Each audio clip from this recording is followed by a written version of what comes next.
Სანქციების დაწესების მოთხოვნით ევროპაში წასვლა სალომე ზურაბიშვილს ნიკა გვარამიამ და ზურა გირჩიჯაფარიძემ დაასწრეს. წინასწარ შედგენილი სიებით კოალიციის წევრები სტრასბურგში ჩავიდნენ, როგორც თავად ამტკიცებენ ევროპარლამენტის ხდომას დაესწრებიან და პარტნიორებს დასასანქცირებელთა სიას გააცნობენ.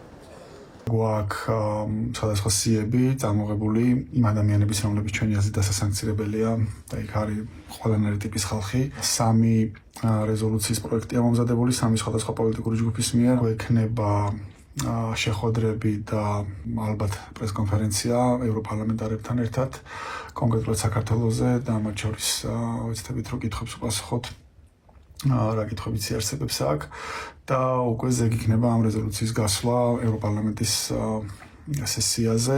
სავარაუდოდ ოპოზიციონერები სანქციებთან ერთად ვიზა ლიბერალიზაციის გაუქმებასაც მოითხოვენ, თუმცა ამას არც წასულები აღიარებენ და არც თბილისში დარჩენილები ადასტურებენ.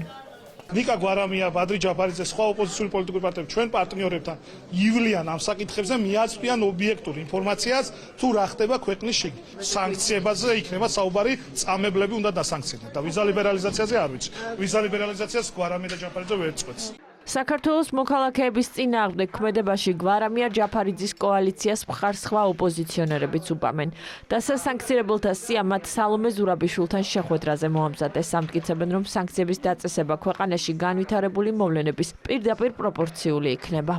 კი ვითხოვთ სანქციებს, მაგრამ სანქციებს ვითხოვთ ყოველთვის პერსონიფიცირებულად და ტარგეტირებულად და ჩვენი პარტნიორების მხრიდანაც 1000-ჯერ დაფიქსირებულა, რომ ისინი დგანან ქართული ხალხის გვერდით, ისინი და მათი ქმედებები არ აისახება ქართულ ხალხზე. სისტემური ძალადობა არის ყოველდღე ქვეყანაში და ამის გამო მოძალადეებს უწესდება სანქციები.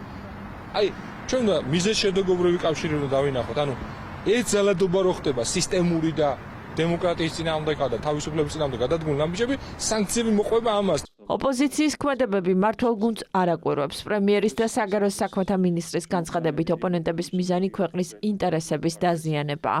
ესეც არის იმ ანტისახელმწიფოებრივი პოლიტიკის გაგრძელება, რასაც აწარმოებს ოპოზიცია მთელი ამ დროის განმავლობაში.